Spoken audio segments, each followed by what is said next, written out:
Bonjour et bienvenue pour ce nouvel épisode du calendrier de l'Avent. Aujourd'hui, on m'a proposé des petits boosters à ouvrir. Alors on est parti pour l'ouverture du jour. Donc on a du Corset, on va les ouvrir du plus ancien au plus récent. La M15, la M20 et Modern Horizon 3. C'est parti. Je sais pas du tout ce qu'on a dedans et c'est parti. Hop. On va essayer de recadrer ça proprement. Et voilà. Forge des villes. Soulmender.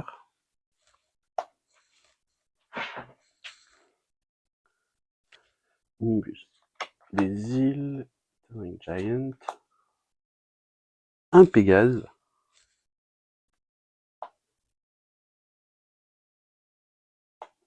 Living Totem. Sign in Blood. Un piocheur, c'est pas mal.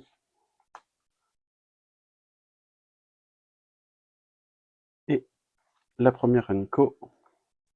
Dissipate. Rencontre le sort ciblé.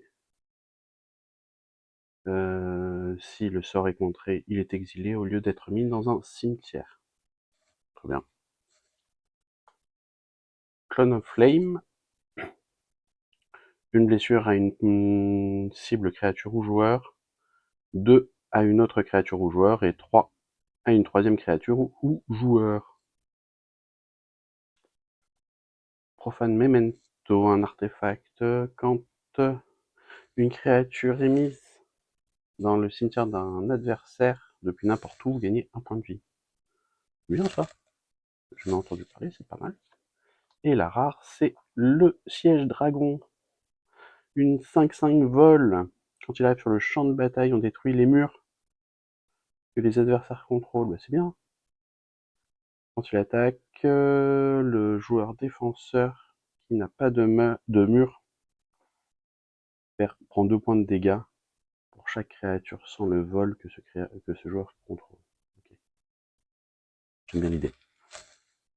Un marais, un token, et on est parti pour la M20. Un crabe, un arc.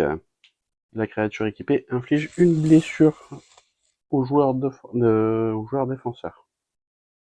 Les créatures attaquent, ça ping de 1, c'est bien. Squad capitaine, Zephyr Charge, Natural End, Destructive Digger, Sage Scorpion, Blood Burgal.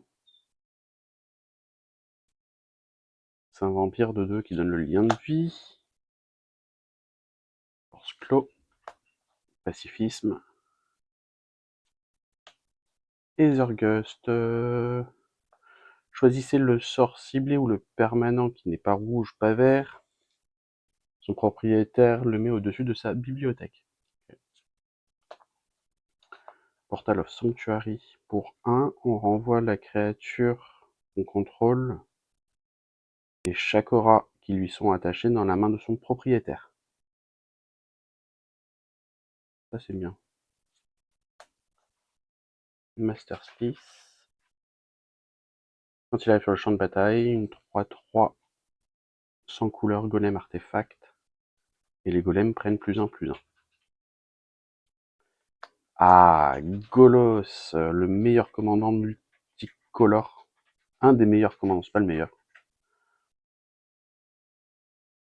Quand il arrive sur le champ de bataille, on peut chercher dans notre bibliothèque une carte de terrain et on la met sur le champ de bataille.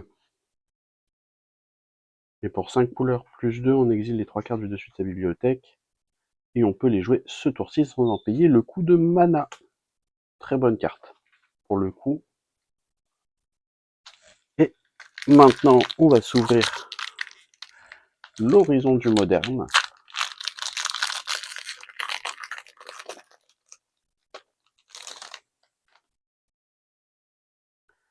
Ravisseur infernal. Factum pétrifiant.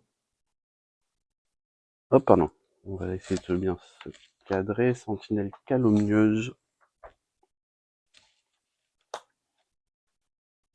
Couvécaille indolent. Paysage corrompu. Paysage trompeur. Terrain tricolore, ok.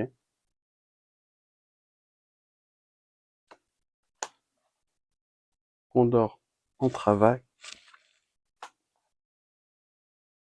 Terromobile. Force de la moisson, c'est bien ça, il m'en fallait une deuxième. Donc de l'autre côté, c'est un terrain bicolore. En ce moment, je le joue dans un deck enchantement, une très bonne carte. Et la rare, oh chouette, le médaillon de G, un artefact. Les sangs noirs que vous contrôlez coûtent un de moins à lancer. Ça fait plaisir. Et une deuxième rare, le fantôme de l'orchidée blanche, chevalier esprit, vol initiative. Quand il arrive sur le champ de bataille, détruisez un terrain de base non base ciblé. Son contrôleur peut chercher dans sa bibliothèque un terrain de base et le mettre sur le champ de bataille engagé, puis mélanger. Ah oui, ah je suis gâté là, ça fait 1, 2, 3 rares dans un terrain. Payez un point de vie et allez chercher dans votre bibliothèque une carte de marée ou de montagne.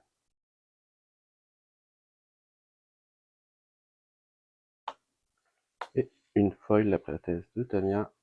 Et une petite illustration. Et bien gâté sur ce dernier booster. 3 rares, dont un fetch, le médaillon de G, un dragon et une sentinelle commandant. Très très bonne ouverture. J'espère que ça vous a plu et je vous dis à demain pour un autre épisode de notre calendrier.